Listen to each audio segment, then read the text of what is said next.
today's video, I'm going to discuss recovery. Recovery is one of our 4 pillars of Perform 365, which shows you how high we place it on the list of priorities in enabling you to reach your goals.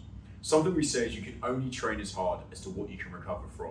So if your training stress is up here and your recovery is way down here, over a period of time, you're likely going to get some niggles, increase injury risk, and ultimately breakdown.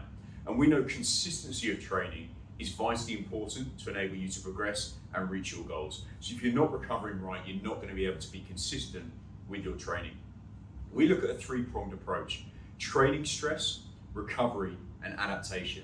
So training stress is how hard you work in the gym, how much volume do you accumulate, how heavy do you lift, how high intensity do you operate at. That's training stress. So if it's really high, we then move into the second approach, which is recovery.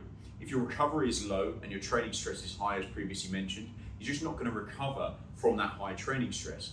And we know the #1 recovery tool that costs absolutely nothing is sleep. So to really optimize your recovery, we have to improve your sleep quality and duration. And I'll talk about that on future videos of how to create the optimal sleep environment.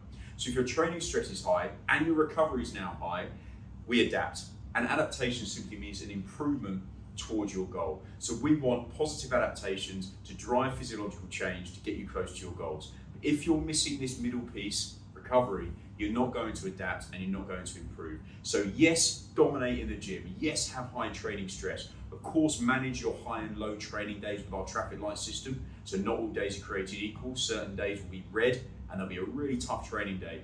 Then we know that you've got to have your recovery on point if you're doing a red day. And then you might have a green day, which is lower in terms of the training stress provided. Still, try and keep your recovery high, but you might be able to get away with slightly lower recovery on that day. And that's how we progress towards our goals. So managing your training loads accordingly, recovering as well as your training, and then adapting to get close to your goals.